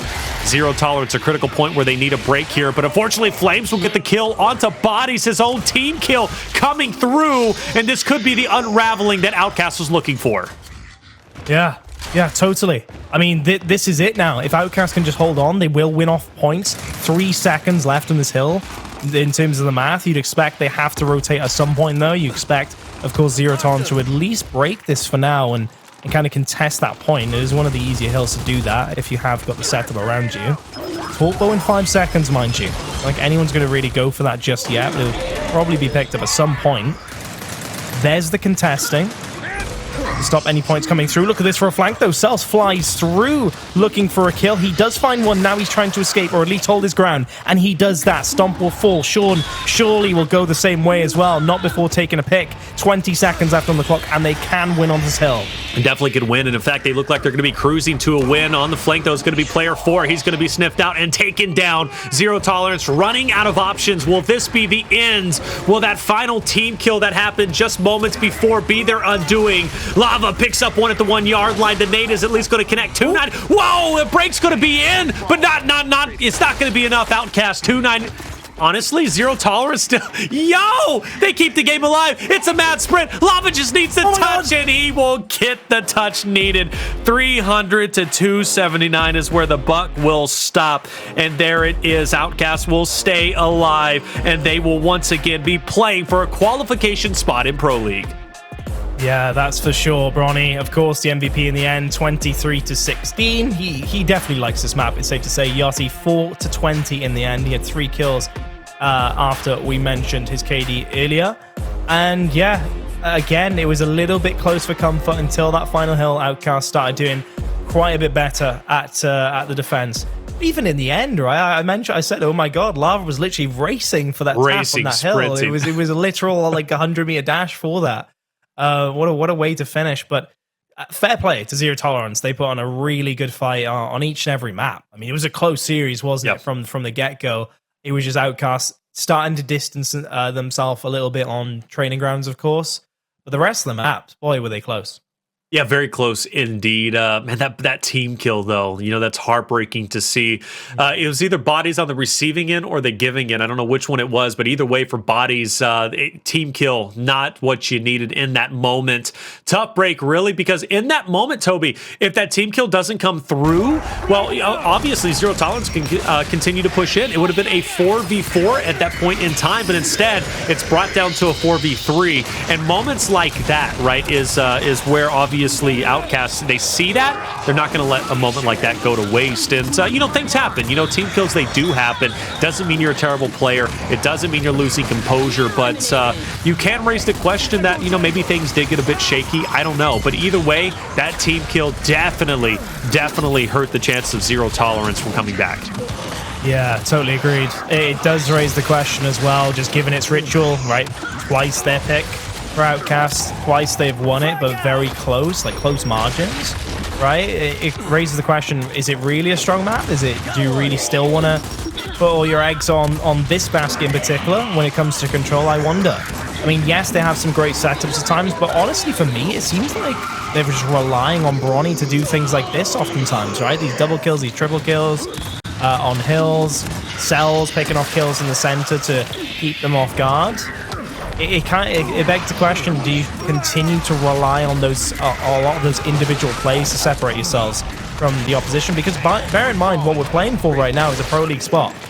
I don't think Bronny and Cellz would be this successful at these individual plays as we've seen on Ritual now twice on this broadcast today. And for me, it does raise that question. Outcast, is Ritual the map to play? Do you need to work on your control in general? Maybe even Reactor and Canals need some consideration as well. These have been very close, almost too close for comfort. It definitely so. The thing about Outcast, what they've shown me today, first and foremost, they've got a lot of potential to be an excellent team. And I'll be truthful with everybody out there. Outcast, outside of Team Queso with Xavi, Outcast definitely excites me because Bronny is now on this roster. Again, I mentioned Thing 2. That's who Bronny replaced, was Thing 2. I was really excited to watch him compete. I had seen him coach. I had seen him, maybe play around in the Challenger Series, but I hadn't seen him play in Pro League. But I'd be remiss if I wasn't, if I would be lying if I said I wasn't disappointed in Thing 2, because Thing 2 is a guy that I expected a lot from, and he really did let me down in Pro League. And Hive in general, when they were representing that roster, they let me down because I expected a lot from Cellz, Lava, and Yachty and co, but I didn't get it. But with Bronny being here, it fits the meta, and Bronny is an explosive player. You see him going hand-to-hand, shoulder-to-shoulder with Cellz. That's a deadly duo. They're hard to beat.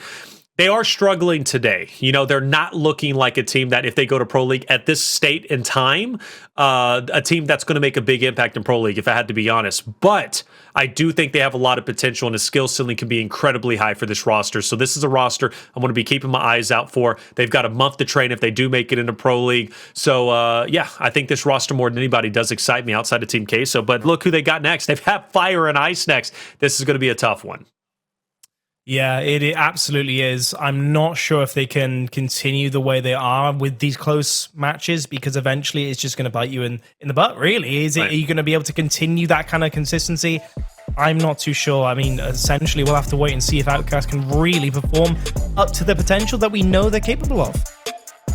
And, first off, to recap the bracket, losers obviously playing out as it did. Fire and Ice getting the 3-1 victory over Discipline. I don't know what map they played on when it came to Escalation, but F&I got a 5-0 victory, and I talked about their shortcomings in Escalation. Well, clearly, they might be overcoming those shortcomings. And Discipline was a talented team that beat Casa de Papel and eliminated them in loser round 1. So, definitely wasn't an easy win, but F&I showing and proving that they can stay in the game, keep their head in the game. Outcast obviously getting the victory over Zero Tolerance. Well done from them. But just to go back to Outcast, you know, maybe their shortcomings. Again, I do give them the benefit of a doubt because, you know, Bronny was forced to, you know, to make a roster change. He was picked up, which excites me. He was picked up by this Outcast roster. But, you know, Oxygen was a team that, you know, I don't know if he was necessarily expecting them to you know, dissolve and give up their pro league spot, you know, with the BODLEZ and Scavsy retiring. But it is what it is. Bronny's recovering quite well, and he's had a standout day. It excites me. This next matchup is going to be incredible, and a qualification matchup, ladies and gentlemen. Let us know in chat who you think is going to end up qualifying and taking that third and final spot in pro league to join the rest of the other 9. Either way, it's going to be Fire and Ice and Outcast coming up next. You don't want to miss out.